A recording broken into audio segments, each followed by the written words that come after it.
નમસ્કાર દોસ્તો, કેમ છો બધા? મજામાં હશે. આજે બ્યુટીફુલ સન્ડે છે. વિચાર આવ્યો કે એક સરસ મજાનો ટોપિક લઈએ. તો દોસ્તો, આજે એક સરસ મજાનો આપણે વિડીયો બનાવીએ. શીર્ષક પછીથી જ આપીશું આપણે.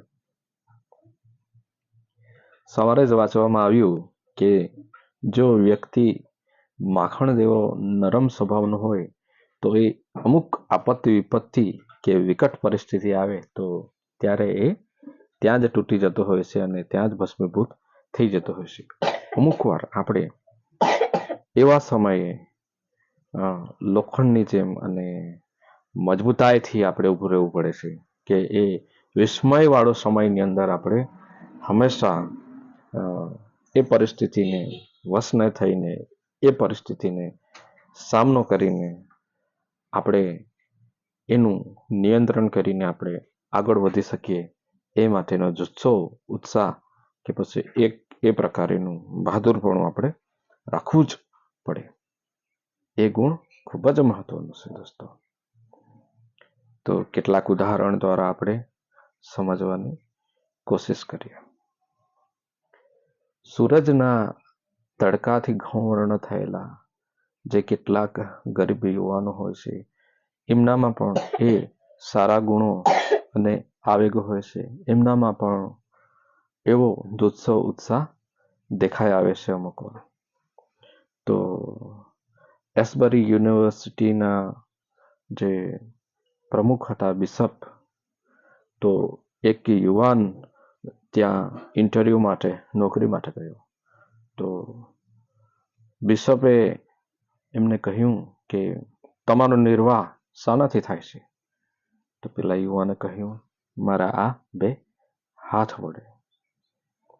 પાછળથી એ યુવાન ત્યાંનો યુનિવર્સિટીનો એક સભ્ય બન્યો. તો એમનો જુસ્સા, ઉત્સાહ જોઈને બિશપ પણ ચોંકી ગયા. એવી જ રીતના જે આપણો સમય હોય છે એ અમુક વાર ખરાબ હોય છે દોસ્તો. તો એ સમયને આપણે ત્યાં આપણે ઝૂકી નહીં જવું જોઈએ કે પડી નહીં જવું જોઈએ. પણ એ સમય શાના કારણે એવું થયું એ કારણો શોધી લેવું જોઈએ અને એ કારણો શોધ્યા પછી આપણે એના પાછળ એવી રીતના આપણે અંદર નિયંત્રણ લાવવું જોઈએ અને આગળ વધવાનો પ્રયત્ન કરવો જોઈએ. જો આપણે બે હાથ વડે જ મહેનત કરીશું અને ફરીથી એવું ન થાય એ માટે તકેદારી રાખીએ તો પહેલી અને છેલ્લી કડીને આપણે જોડવાનો પ્રયત્ન કરીએ તો ચોક્કસથી આપણે ફતેહ રીતના આગળ વધી શકીએ. હા, કેટલાક લોકો નસીબ અને પ્રારબ્ધને દોષ આપે છે, પણ દોસ્તો એ ખરેખર પોકળપણું હોય છે. નસીબ અને પ્રારબ્ધને દોષ આપવું એ આજે કરીશ, કાલે કરીશ કે બીજી વાર આપવું નહીં થાય એવું કંઈ, તો એ એક બરાબર નહીં કહેવાય, એ પોકળપણું કહેવાય.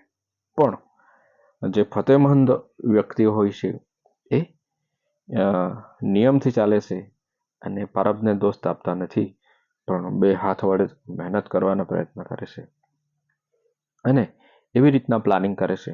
પહેલી અને છેલ્લી કડી જોડવાનો પ્રયત્ન કરે છે અને દિવસને મોટો બનાવવાની કોશિશ કરે છે.